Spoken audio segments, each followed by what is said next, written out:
Boa noite, vocês. Aqui é a professora Netinha, tá? De Química. E hoje vamos revisar um pouco sobre o assunto de misturas e vamos ver um pouquinho sobre dispersões. Dispersões coloidais, soluções e suspensões. Vê só. O grupo 1 do EJA2, ele já viu essa parte inicial toda, tá certo? Mas como o grupo 2 ainda não viu, então a aula de química de hoje vai consistir nisso, tá? Então, por que eu escolhi revisar primeiro mistura? Que para vocês verem o assunto de química do EJA2, que é a dispersão, é necessário vocês terem em mente, tá? Em mente, fresquinha, tá? O que é mistura. Então, o que vai ser um sistema? Sistema, ele é uma parte do universo que a gente quer analisar, que a gente quer observar. Como, por exemplo, um tubo de ensaio com água, um pedaço de ferro, tá? Uma mistura de água e gasolina. Então, tudo isso vai ser considerado um sistema. Mas aí, finalmente, o que vai ser mistura? Antes de eu definir para vocês o que é mistura, eu quero que vocês entendam que a substância, ela é cada uma das espécies de matéria que vai constituir um universo, tá? Ela pode ser simples ou composta. Então, toda substância pura, ela possui as seguintes características. A sua composição, ela é fixa, tá? Então, a temperatura também, ela não vai se alterar desde o início até o fim de todas as mudanças de estado, certo? Então, com isso, eu digo a vocês que mistura é a união de duas ou mais substâncias puras. A mistura também, ela tem composição química variável, então por isso que a mistura ela não é expressa por meio de fórmula. A mistura ela pode ser classificada de duas formas, tá? Heterogênea e homogênea. A mistura homogênea ela é formada apenas por uma única fase. Então, o que vai ser fase aí? Fase vai ser o aspecto visual uniforme. Então, a mistura homogênea ela é formada apenas por uma fase. Então, a gente não consegue ver as diferenças na substância em si. Como, por exemplo, a mistura da água com o sal, da água com o álcool etílico, da água com açúcar, da água com alguns sais minerais, tá certo? Então, o que é uma mistura heterogênea? Uma mistura heterogênea ela é formada por duas ou mais fases. Então, as substâncias elas podem ser diferenciadas a olho nu ou pelo microscópio. Como, por exemplo, a mistura da água com o óleo, tá? O granito, o enxofre, a mistura da água, areia e óleo. Tudo isso são misturas heterogêneas que possuem duas ou mais fases. Mas aí, quais são os componentes da mistura? Os componentes da mistura são soluto e solvente. O soluto é definido como a substância que vai ser dissolvida na mistura. E eles geralmente aparecem em pequenas quantidades. O solvente é a substância que vai dissolver o soluto. Então, o solvente ele sempre vai aparecer em maior quantidade. Um exemplo disso é da mistura da água com o sal.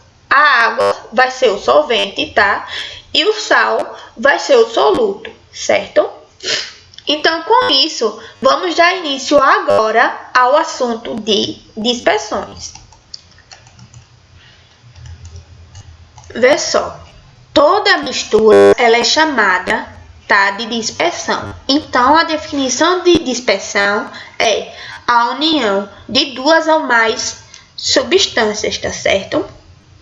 Vê só, toda dispersão ela é constituída pela fase dispersa, tá? Pelo disperso, que é a substância que vai se encontrar em menor quantidade, tá? E pela fase dispersante, que é a substância que vai se encontrar na maior quantidade. Então, disperso vai ser equivalente ao soluto, tá? E dispersante vai ser equivalente ao solvente, certo? Vai ter a mesma definição, porém, vamos conhecer como disperso em soluto, tá? E vamos conhecer dispersante em vez de solvente. Como as dispersões se referem às misturas em geral, mas nem todas as misturas elas apresentam um aspecto igual, tá certo? E uma maneira de a gente classificar as dispersões é por meio do tamanho das partículas dispersas, tá certo? Ou seja, do soluto. Então, como é que a gente classifica as dispersões, tá? Pelo tamanho das partículas.